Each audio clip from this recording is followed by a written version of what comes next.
since I know there are various political party affiliations in the room, any political party that you're affiliated with, just for my own sake, and then we'll go down the line, and then we'll do an opening statement. One of you, choose one of you to open on this side, and then we'll start with yes, and then go to no. Okay. So, first up, who are you? Dan Meek. I am a volunteer lawyer with the group that is supporting this measure, Honest Elections Portland, political affiliation, independent party. I'm Jason Kafoury. I am an attorney at the law firm of Kafoury and McDougall.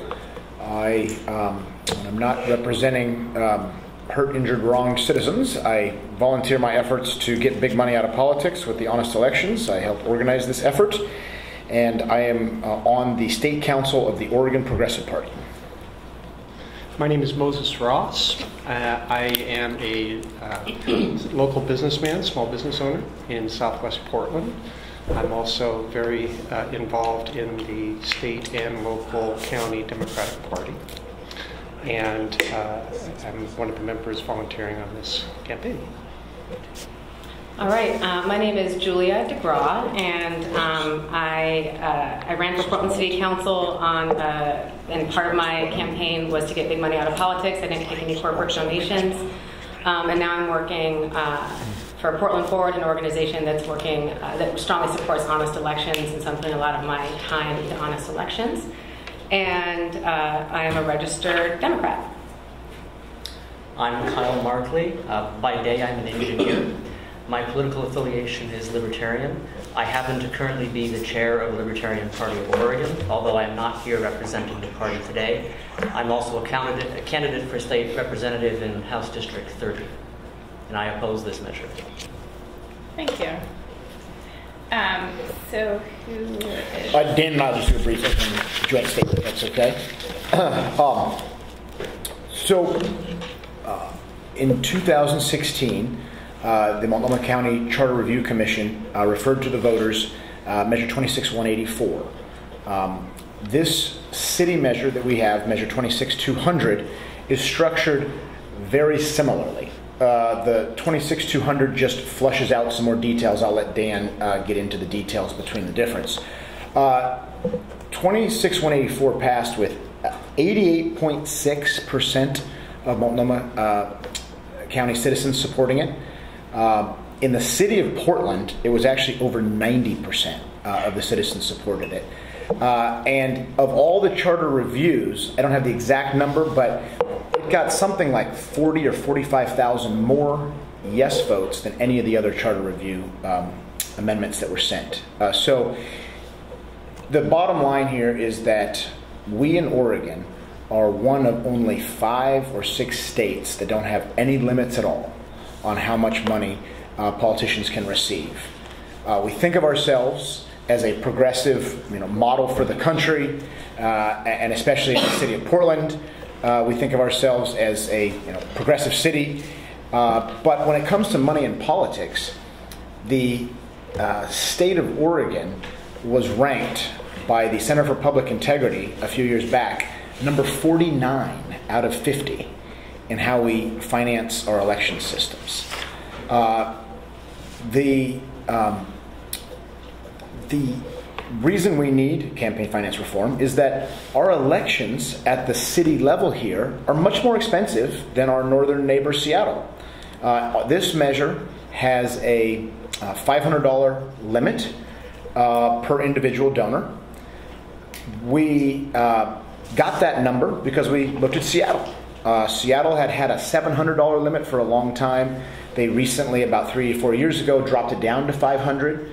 And in their most recent mayoral election, I think the top candidates were raising somewhere around $700,000, $800,000. In comparison, you look at the 2012 mayoral race, where it was Jefferson Smith versus Hales and the New Season's Eileen Brady. Yeah, in that race, every candidate raised over $1 million. I think Hales raised over 1.5. So we live in a city that is smaller with a lot less, moneyed interest than Seattle, and yet our races here for mayor cost double. That's crazy.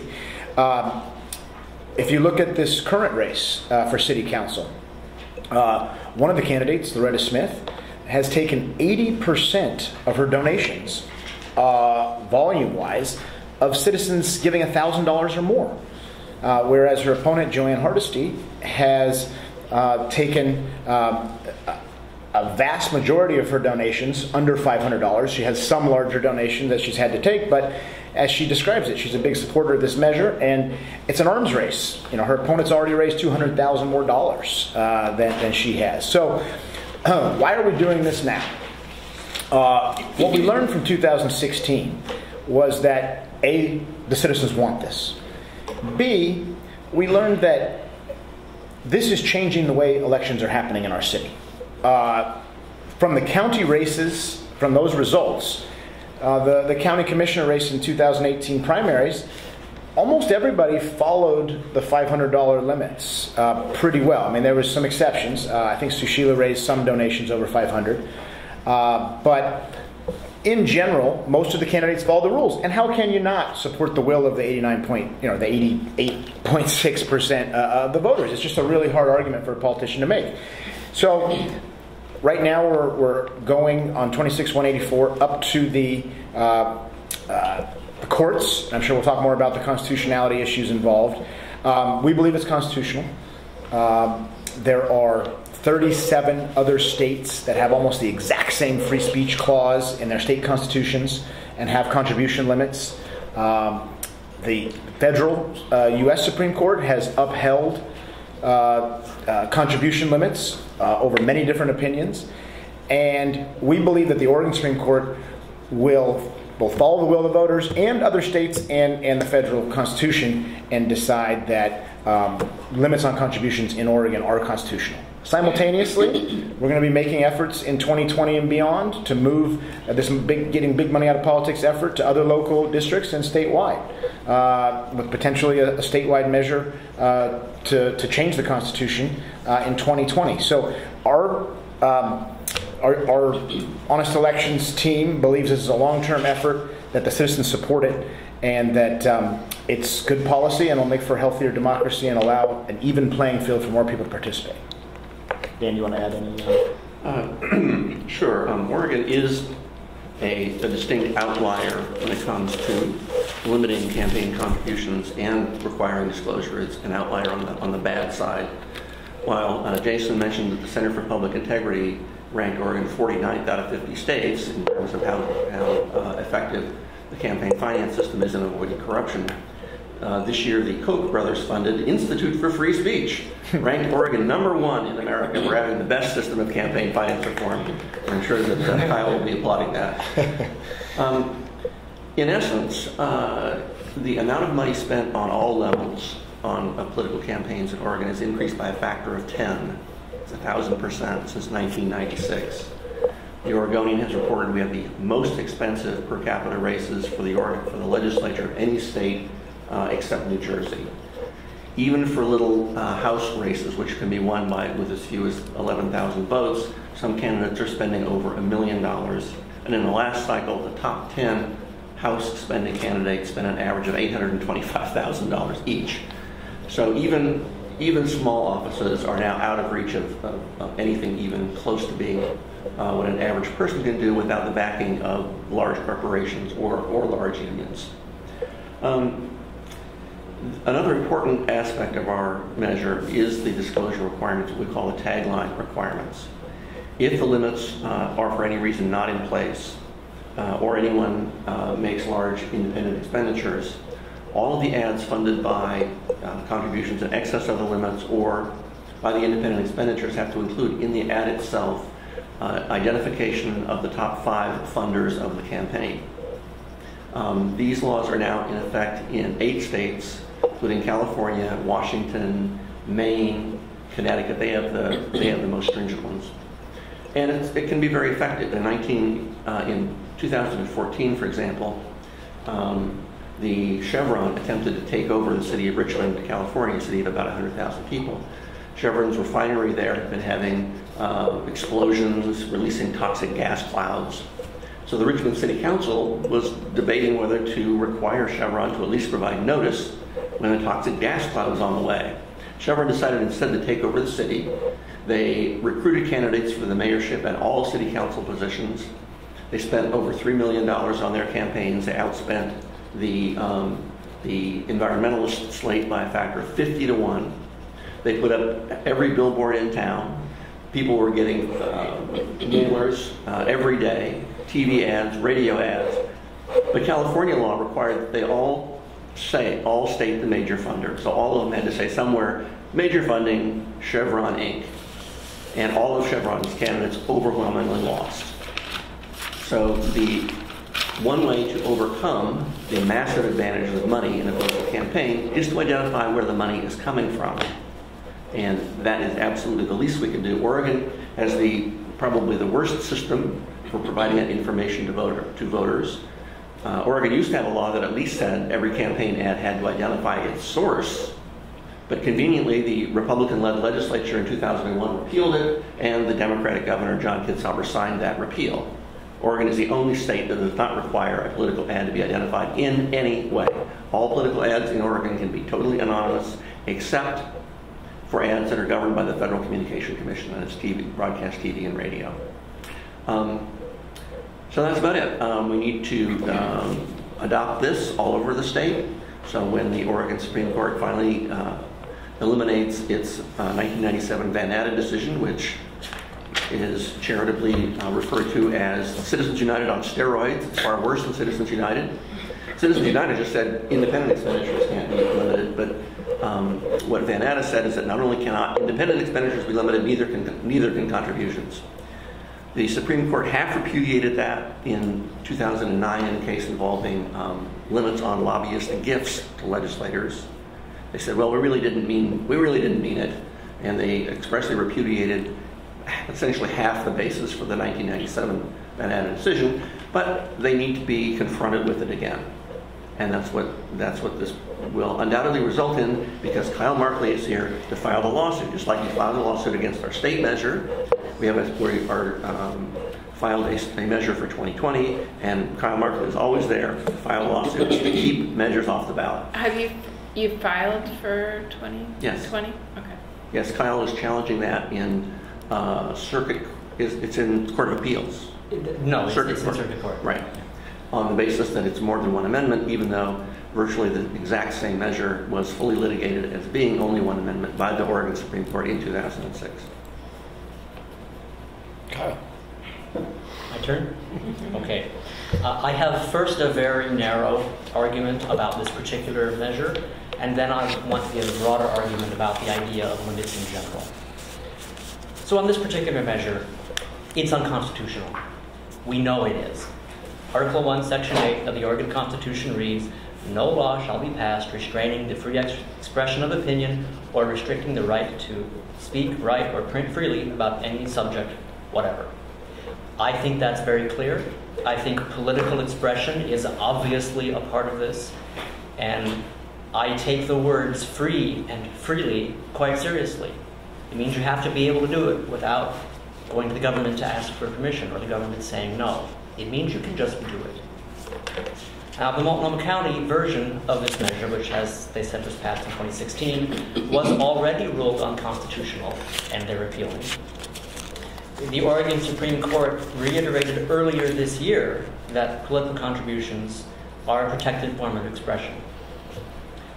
And even if the Oregon Constitution was changed, which is possible in 2 years' time, then the limits that this measure has on candidate self-funding and independent expenditures are still unconstitutional under the federal First Amendment.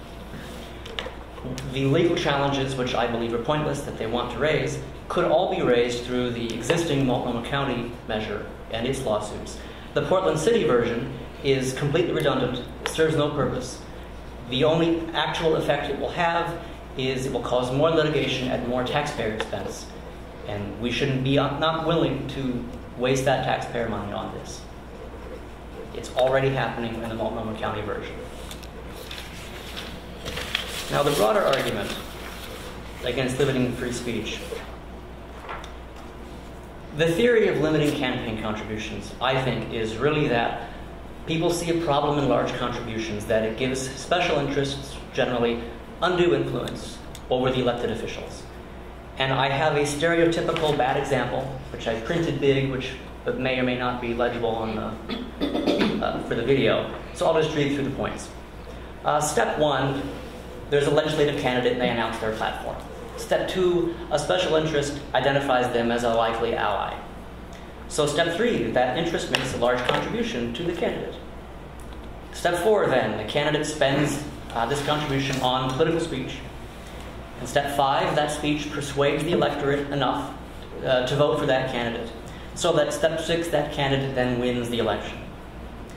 Now, once in the legislature, step 7 is someone creates let's say a targeted tax credit. It doesn't matter what the particular example is that this will do for now. A targeted credit for that special interest. And then in step 8, the elected candidate will then vote for that tax credit. Step 9, it passes into law. And then step 10, the special interest receives the tax credit. Mwahaha, they run to the bank. Now, I agree that this is a bad scenario, and I don't want to see this happen either. So I grant that it's bad. But the solution that's proposed by the censors of political speech is to disrupt this sequence all the way back up here at step 3. That's very far removed from the bad consequence. After the contribution happens, we still need to go through 7 more steps before the bad thing actually comes to fruition. The censors want to take away your right, your freedom to donate to political candidates, because the speech that it funds might persuade others enough to vote for that candidate to win, and then that candidate might help to pass a bad law. They want to limit your rights because of a hypothetical tertiary consequence of other people's actions. I shouldn't need to say this, but it's wrong to take away one person's rights because of something that somebody else might do. Limiting political speech holds the wrong people responsible, treating an innocent person as the bad guy. I don't believe there's a problem in 3. When I look at the sequence, I don't believe there's a problem anywhere until you get down to step 7. The bad targeted tax credit scenario is a problem actually entirely within the government, and that's the right place to attack it. I would like to see effort spent into either attacking step 7 or step 8, or both. We could go after step 7 by describing the kinds of laws we don't want to have and making those unconstitutional. This would reduce the power of the legislature, which as a good libertarian I always want to do. And I think beneficially it would also obligate us to take a hard look and get rid of subsidies for causes that we favor in addition to causes that we do not. And we could go after step number 8 by trying Seth Woolley's idea of excluding a legislator's vote when they have a conflict of interest. Now, I think both of these would probably be very difficult to write correctly, so that you exclude the things you want to get rid of and not harm the ones that you don't. But I think it's worth exploration. And if we could have some of the effort that's going toward censorship going toward these kinds of government reforms instead, I think we'd be all better off. And you may even be able to get libertarian support as a side effect. Either of these approaches that I favor places the limits on the legislature rather than on the people. And I think that's appropriate. The limits should be on the bad actors, not the good people who are simply speaking. When political speech doesn't pick anyone's pocket, doesn't break anyone's leg, it's just speech. Thanks. Do you have examples of places where there are ethics laws or the kind of proposed reforms that you're talking about that have been put in place? No, I don't. Okay. Do you know if they're, like, you don't know if they've been put in place anywhere, or you're fairly certain that no one has done? I simply don't know. I haven't gone and studied looking for that. I just looked at the problem in front of me and said, we're attacking it in the wrong spot. Okay. So can we come back? I mean, let's go over a technicality here. So what are the rules around somebody self-financing a campaign? Under this Portland measure? Yes. The rules are that a person can loan $5,000 to his or her own campaign and is otherwise subject to the limits that anyone else is subject to. Okay. So you give $5,000 in seed money, basically, to Which kick off. also means that the person can, anyone else can do aggregate independent expenditures for any individual of $5,000. So that includes the candidate, him or herself, plus any political committee can do $10,000 independent expenditures. Wait, go over the second 5,000. Sorry. Thank you. Basically, you can do independent expenditure up to 5,000. So open up your office, do phone banks, that sort of stuff. As part of, you could have 5,000 of your own money plus 5,000 in-kind contribution if you were going to launch your own campaign. Okay, that's an in-kind. Okay, so Could I say something about self-funding? you Or mentioned that it was you believe that's unconstitutional under the U.S. Constitution. Is there something else you wanted to add to that? This actually is close to home. I've been a perennial candidate for my state representative district, and a few years ago I spent roughly $20,000 of my own money. And if this were in place, I couldn't have done that. But I don't see any corruptive influence of me spending my own money on my candidacy. I don't even know, in theory, why that should be limited. I can answer that. Because politicians now buy their own seats. For example, I forget his first name, but who's now Governor Ricketts of Nebraska. Before he was governor, he ran for the U.S. Senate, and he funded his entire campaign by himself. It was like $20 million. And where did he get it? Well, right before he started running for the Senate, he got a $20 million bonus from his employer, Ameriprise. So in effect, Ameriprise was funding his entire campaign, but because they paid him as a bonus, it was technically his own money. So I think that's also extremely corrupting. So how would you feel if someone, like you're running for something, and Phil Knight decides he's going to self-fund, and he's going to self-fund himself, a few $1 million, just like he's funding Newt Buehler for $1.5 million. Do you think that's a good idea to have individual persons who are out for big tax breaks? As you know, it was the giant contribution to Kitzhaber that caused Kitzhaber to call the special session of the Oregon legislature for the specific purpose of having the legislature enact what I think is an unconstitutional contract with Nike to guarantee Nike incredibly low Oregon taxes for 30 years. Is that a good idea? Well, I think that a person who has earned their money should be able to spend it as they see fit. No, we don't. So that's why you want to earn money, is so that you can spend it as you see fit. And take over the government and control everyone else. Please don't speak over me. So if someone like a Phil Knight wants to run for office, I'm perfectly okay with that. If once they get into office, then they want to pursue special interest legislation, that's where I think we need to go after points 7 and 8 to make it so that sort of legislation is not allowed. Can you go over okay, so we go, this is one of my main questions coming into this interview, is why you would pursue another measure right now when the county measure is working its way through the courts. So when we win in the courts, it will apply to Portland elections. Otherwise, it would just apply to the county if we didn't do anything for 4 years. In addition, the county measure is in effect. It is in effect. No court decision has enjoined it, and the court decision that Judge Block in the Circuit Court issued specifically said that the measure is in effect.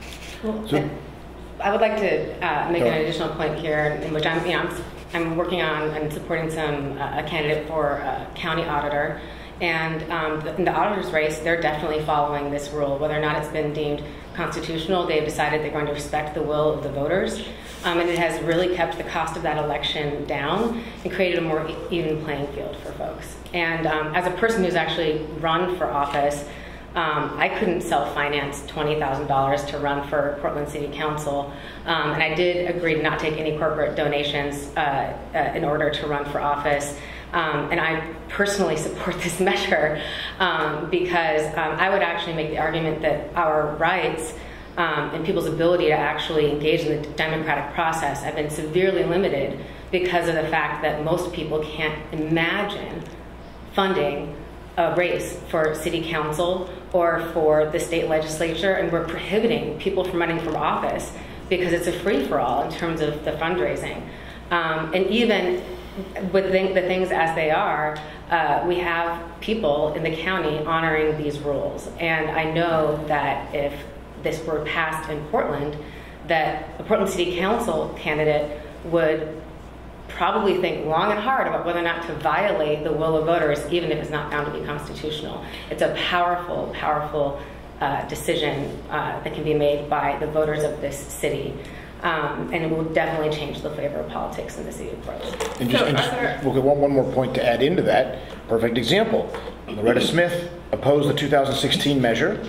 Now, according to your endorsement interview process, she says she supports our measure. Well, why did she change her opinion? She's not raising money in accordance with the measures, but that's an example where we are showing that it's hard to be against 90% of your people. and that's another reason that we're changing the political culture of the city. And I'm sorry, I meant to say this when I was speaking, and I feel like it fell out of my head real quick. Historically, the city of Portland has been run by wealthy white men from the west side of Portland. And that's a combination of issues, but a big part of that is because they can afford to run a citywide election. And if we have campaign finance reform, it helps lower the bar so that more ordinary people can run for office, and maybe some more people of color and people from more diverse backgrounds can enter as well. So I think in terms of leveling the playing field, it's an incredibly powerful. Is there anything technically different in this measure that you have written in a different way in response to the court decision? There's quite a bit that's different for another reason. Okay. The county measure is 3 pages long, and it was actually devised by a committee of the Multnomah County Charter Review Commission, of which I was a member of, which Moses sat on, and so that is a much briefer and simplified version than the city measure. The city measure is 7 pages, and it flushes things out. And it happens that one way but we drafted the city measure before the court decision came out, so it couldn't have been drafted in response to the court decision. However, one thing the court decision said is that the tagline requirement is vague in the county measure, and that's true. It's only 1 sentence in the county measure. It's the top 5 contributors portion. Right. It's 2 full pages of detail in the city measure. So we had already made that more detailed in the city measure. That happened to respond to something the court said, but that was it wasn't because of what the court said. It was before the court said it. And we also added an enforcement mechanism too. And we also made more specific how the limits would be enforced. And so your expectation is, will these two hypothetical, I mean, if it passes, you'll have a challenge? Yes? Oh, absolutely. Okay. And will the 2 court cases be combined to go to the... I would expect so. Well, no, they would be essentially 2 years apart. Okay. So they probably wouldn't be consolidated. That is, one is already at the Court of Appeals. Although I would certainly hope the Multnomah County Circuit Court would act more quickly this time than the time they took before. Judge Block took 7 months. I would point out a couple of things about the courts is that, as Jason mentioned, 36 other states have the same free speech clause that we have. All of them say the same thing. Oregon didn't make up its free speech clause. It borrowed it from essentially from the pre-Civil War South. They all say that everyone has the right to speak, write, and print freely. Some of them say speak, write, and publish freely. Other than that, they are exactly the same. No state court in any other state has ever ruled that its state constitution in any way prevents limits on political campaign contributions. That's why those limits are in effect in 45 states.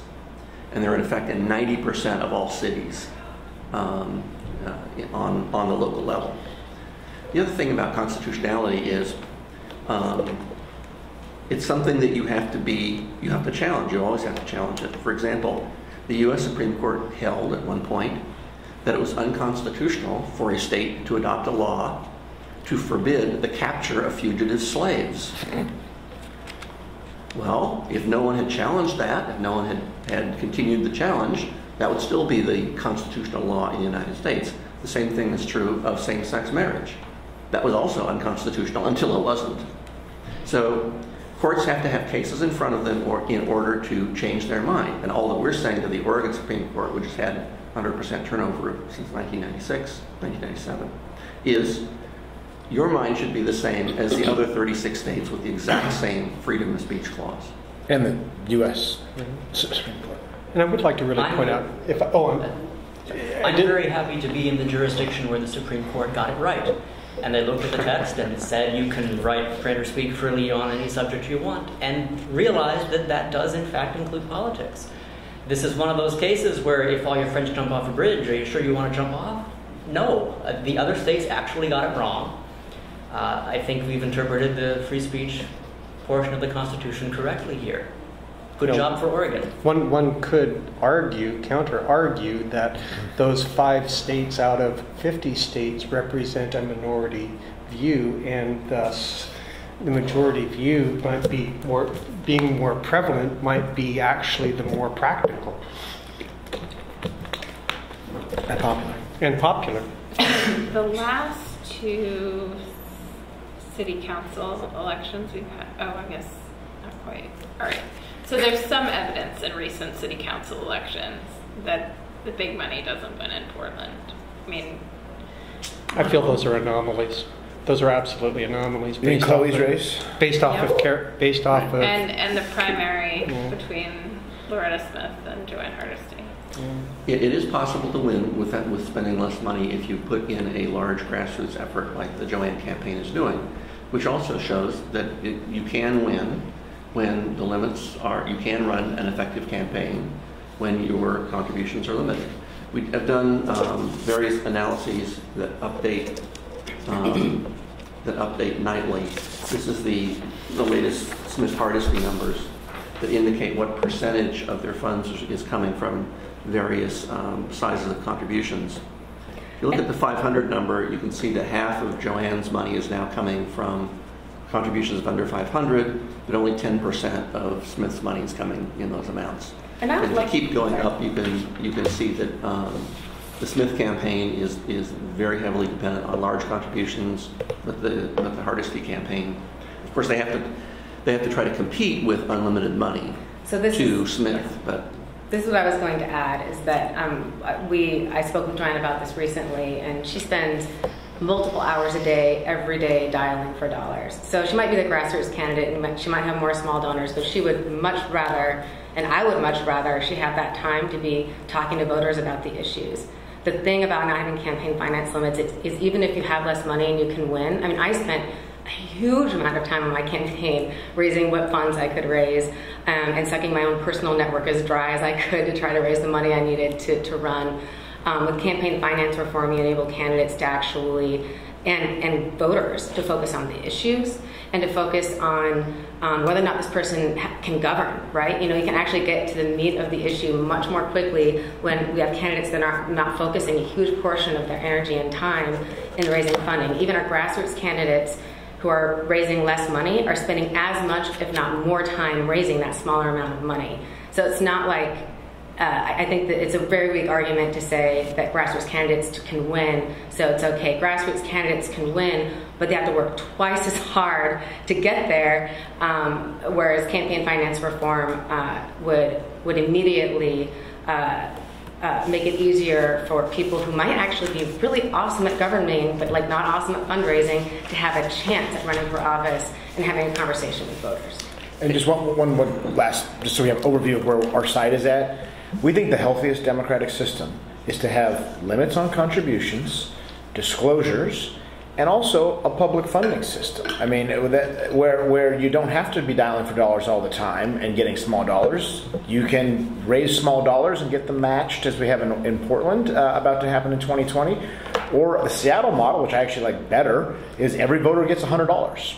$25 democracy coupons, and you get vouchers, and you get to decide if you want to give your $25 to a candidate or not. And I think that is actually the healthiest democracy that I think all of us would like to see on this side. I don't think Kyle would agree with all of that. Kyle would agree. I'm really surprised to hear that. And just, sorry, I'll come to you in a minute, but just since this is brought up, is there any way in which this is at tension with the publicly financed campaigns that are going to be put in place in 2020? No, number one, the measure excludes from any of the limits the funding that comes, any money that comes through the public funding system. So We thought about that when with we it. wrote this. Number two, there is no public funding of campaign systems in America that operates without limits on private contributions. Every other system does have limits on private contributions, including Seattle, New York City, all the others. Oregon, Portland's would be the only one without limits on private contributions, and I think that would make it much less likely to work, because anyone who can go out and take $1 million from Phil Knight, or the timber companies, or the developers, or the landlords, or the folks who don't want to pay for this Portland Harbor cleanup, can vastly outspend the publicly funded candidate simply by opting out of the system. And under the current law, the publicly funded candidates are severely limited in their fundraising. In fact, after they reach the limit of what they can receive in public funds, they're banned from raising even 1 penny from any source, while their privately funded competitors can raise an unlimited amount of money. Yeah, we think there's some serious flaws in the plan for 2020 that we've lobbied and we'd like to continue to lobby to fix, because we'd like to have a healthy public funding system, but no one's going to use the public funding system if their hands get tied because they run out of money that's in the pot. So, wait, what do you mean? So in the way they set it up, there's a limited fund. So they put in 1.2 every year, but what if 30 people run? And suddenly the pot runs out of money. No one that's a serious candidate is going to accept the public funding when they can't take any private contributions, as I understand it, on top of it. And then they could be 30 days from an election, and boom, there's no more money. And it's not going to happen. People aren't going to utilize the public from funding. raising any money themselves at that point. Even if the funds were appropriated, there are limits in the public funding measure on the amount that a publicly funded candidate can raise and spend. And when that is reached, then the publicly funded candidate is forbidden from raising 1 cent from any source. But the privately funded candidate has no limits whatsoever, which is, I think, going to be a uniquely unfortunate situation. So I think I interrupted going back. Sorry, go ahead, around Jen. the time that Jason was talking about Seattle and vouchers and that being the ideal. Yeah. Now, today the topic is about the Portland City measure. Public funding is actually not part of this, so I don't want to dwell on it. But I do want to express my surprise that you're okay having your tax dollars fund the extremist ideological political views of someone like me, when I'm going to be spending it on the kind of communication that you would very dearly oppose. I have the same problem. I don't want my tax dollars going to be spent, and it would be largely for the Republicans and Democrats, of course, when I hate the things that they would say. I don't think it's right for us to take money from someone and use it to fund the promulgation of opinions that they oppose. We're not That's wrong. But here, if I may, I think we are not Portland proposing has public funding. nonpartisan. We're not proposing public funding. but I It's not in think there. but I So think you can complain about it all you want. That's not our Yeah, measure. exactly. It's not in there. I'd like to respectfully point out that under our measure, it levels the playing field well enough where a libertarian candidate might be a very credible candidate, because you'd be able to raise just as much money as the Democrat or the Republican, and have all of those opportunities. Now, if you did not go out there and talk to voters, that's not our problem. But you have the opportunity under our measure to be able to go talk to as many voters as I do and as the Republican does, to be able to garner those votes, to be able to got those. For record. Yeah. He was pointing out the door. I was pointing out. I have a very different idea of what a level playing field looks like here. I think a level playing field is one where we have freedom, because I'm a libertarian. My political speech doesn't violate anyone else's rights, so it shouldn't be limited, period. Everyone should enjoy the equality of unlimited political speech. Now, it's easy to make the claim that, the implicit purpose of this measure is actually to enhance the political power of unions. They're well positioned to take advantage of the measure's preferential treatment for small donor committees. Limits are not leveling the playing field here. They tilt it against the voices representing concentrated interests. Now, those voices, those messages, are just as valid as others, but they are by their nature, there's fewer of them. And if there aren't enough of them to be able to effectively fund a small donor committee, and their speech is limited without one, then they have effectively been silenced or censored. I worry deeply that limiting political speech is intended to disadvantage concentrated interests. But why should we do this? They're already disadvantaged at the ballot box simply because there are fewer of them. Why should we disadvantage them in speech too? Political speech, doesn't determine elections. It does, however, inform the electorate. And if we are going to pass a measure designed to keep the electorate ignorant of a particular point of view, I think that's terrible. Can you go, you were pointing to this being drafted in a way that was friendlier to union interests than to corporate interests, and that, just explain the technical details. I think I understand them, but I want to hear them. So it appears that because there are provisions in this measure, both about payroll deductions and about small donor committees, that what you want is you want to have a base of a large number of people each giving small amounts of money. And if you go through that system, then the amount of money you can raise and spend is unlimited. Who's best positioned to be able to take advantage of that? Well, I think unions are, because that's the kind of organization they are. They have a large number of members, and through dues or other payroll deductions, they could funnel money toward these small donor committees. I was just going to say, I'd just like to point out that, like for instance, these large business organizations also have members, and the whole idea behind the small donor committee is to be able to empower these groups that have large memberships to be able to get politically active and to do it in an equitable fashion. And so what's happening here is that that's a great example that you pose, but no one is stopping big business from being able to do the exact same thing. No one is, or the libertarians for doing the exact same thing. The fact that it's kind of a straw man argument is that you're pointing out the unions, trying to demonize unions, when libertarians have the same opportunity to be able to avail themselves to that same member-based contribution base. The concern is actually that when you're speaking of concentrated interests, there are a small number of people who have that interest. I think they should be able to speak, and their speech should not be limited, because speech, again, is never the problem. So you actually believe, let me try and get in this mindset, that the electorate that ignorance does not play a role in who is elected to office? Well, if we limit, say, the speech of corporations, then they will be ignorant of those views. They'll be ignorant of what I'm saying now. Now, do you think that our system of political advertising in Oregon, in the city of Portland, since that's what's at stake, helps inform people, or does it, or do you? I mean, I guess I would hope that everyone is perfectly informed. Yeah, but I feel like the basis for your argument it relies on the fact that people will be extremely well educated when they go to fill out their ballots. The practical problem we've got right now is that so much political speech is of such terrible quality.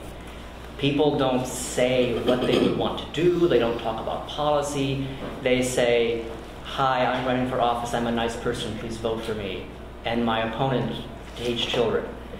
And we need to have better discussions about real issues. And I think that some of the things that was said earlier about anonymous speech, I'm actually a big fan of anonymous political speech. I know a little bit about history. I know the cornerstone of the government in the United States was the Federalist Papers, the Anti-Federalist Papers. They were meaty on policy, and they were published anonymously. I think the ideal for political speech looks something more like that. Let's talk about the issues, genuinely talk about the issues. Unfortunately, people aren't actually doing that now, but there's nothing preventing them from doing so. The Federalist Papers had nothing to do with any campaign. To take the they were not statements by candidates running for office. So, in addition, or independent expenditures. Two other things to keep in mind. First is that, go ahead. I'm sorry, I just wanted to be really, I think that we're in this really strange place right now to where we're accepting the premise that money is speech, which is just like a whole, I think that's a whole other conversation to have there. I think that that's a dangerous, slippery slope.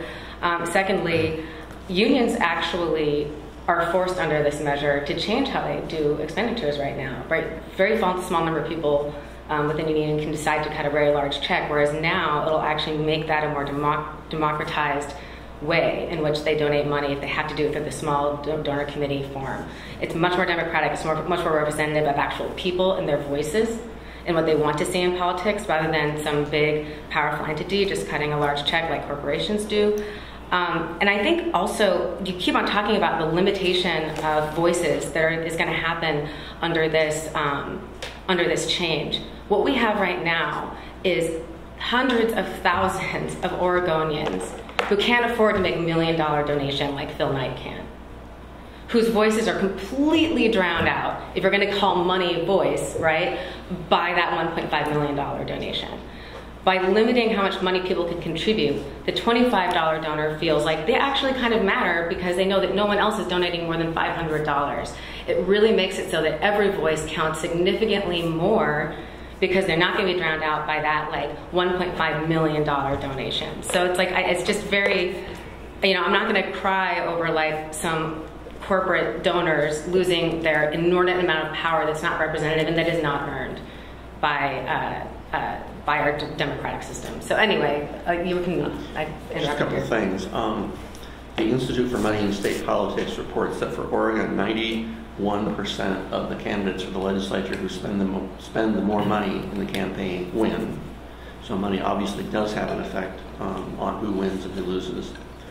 And the Brennan Center for Justice has recently put out a report, and I'll hand out the summary in a second, that concluded after studying the data in many states that lower contribution limits of $500 and below increase the likelihood that challengers will beat incumbents. Lower contribution limits reduce incumbents' considerable financial fundraising advantage, and that contribution limits lead to more competitive elections. The lower the limit, the more competitive the election. So right now, the vast majority of our elections are won by incumbents, over 90% in the legislature, and they win because they spend more money. They spend sometimes individual candidates over $1 million just to win a seat in the legislature. And they get challenged less for the same reason. And they just beat the heck out of candidates like Kyle Markley. Great. So I think we're at the point where we should make closing statements. Last pitch for why we should endorse the measure. Why don't we all just give a very short one? I'll start off. Bottom line is, citizens want change. They're not okay with big money running our political system here locally. The only way to have a healthy democracy and to allow an even playing field so that everyone feels like they can participate are to have limits on contributions, disclosures on who's giving the money so people can be informed citizens, and ideally, down the road, a healthy public funding system that works in tangent with all those. This is a long-term movement. Why are we doing this? Because we're going to be doing this for years and years to come. And we're changing the political culture in the city, and we're going to change it statewide, because the people on this side of the table are not going to sit back and be 49th in how we finance our elections for the rest of our lives. Just to add, my attitude is, when it comes to campaign finance reform, is that it's a four-legged stool in an ideal situation. It's a four-legged stool. You have campaign contribution limits, you have campaign contribution definitions on who can contribute, you have disclosures so that there is good transparency, and then you have public funding. That four-legged stool is nice and stable. You can have a three-legged stool if you don't have the public financing part of it, and it will still be a good, stable stool. But the point is that you want to make it as sturdy as possible, and that's where the public funding is coming from. So as we get closer to getting this passed in the city of Portland, with the upcoming funding that's going to be public funding that's going to happen, we're going to be working very closely to make sure that that's a good, stable seat for future candidates. I mean, I feel like I'm going to just be repeating what people have said, but yeah, absolutely. Our democracy, the health of our democracy in the state of Oregon is going to count on our ability to get big money out of politics. It's that simple. In the 1980s and 90s, I won several cases in courts against utilities for illegally charging rates and cheating ratepayers. Utilities wised up, and if they started running over to the legislature and getting the law changed retroactively so they could keep all the money, and this is hundreds of millions of dollars.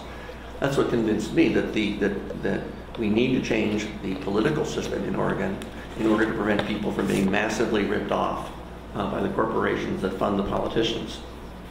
I was very interested to see Kyle's 7-step program, particularly because under his proposal, the legislature would be full of bought-off politicians who would somehow then suddenly change the way they operate in step 6 or step 7 and say, we're all bought off, but gee whiz, we're going to change this. We're not going to reward our contributors.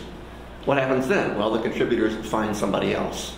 And that's why Oregon politicians are all scared, stiff of what the large corporations and contributors can do. If you're in the legislature, you know that any timber company or Phil Knight can take you out if you don't do what they say. And in confidential communications, they all agree with not all agree with it, but some agree with that. They always have to watch their back for the big contributor who could take them out. I think I have to use my closing time to talk about the money is speech thing. Literally, of course, money is not speech. They're different things. I can fold one of them and put it in my wallet, and the other one I can't. But money does amplify speech. My literal speech can only reach the people within earshot. But if I pay for direct mail, or I do an internet, radio, television ad, or just print some handbills and hand them out on the street corner, I can reach more people with my speech. And the right to free speech is actually a right to expression. The medium that the expression goes through is really incidental. But associations of people have free speech rights too. People do not relinquish any part of their natural rights in order to associate with others. In fact, some associations of people, like political committees, exist for the express purpose of being the vehicle through which those people exercise the right to political expression. These groups are precisely the way that ordinary people can pool their resources to amplify their message and compete with the likes of Phil Knight or George Soros or the Koch family or whoever the boogeyman of the day is. And one final thing, we've talked about how the people with the most money usually win, and that's true. There are some notable outliers, like the presidential race, where Trump was actually outspent almost 2-1 and still won. We don't know that. And there are others. But that being said, we need to establish not the correlation, but the causation. Is it true that had the dollars been the other way, the runner-up would have won? And that's a much harder thing to know. Because I think in many cases, the person who's going to win has more money because they have a natural groundswell of support. So it should not surprise anyone that the winner has the most money. We need to go through the numbers on that very carefully and try to tease out how much is the correlation and how much is the causation. And just one final thing. In terms of how many Oregonians out there of our 3 to 4 million people that have ever made a political donation to a candidate ever, it's only about 1% of people. So we're talking about a very small cycle of people that give the money.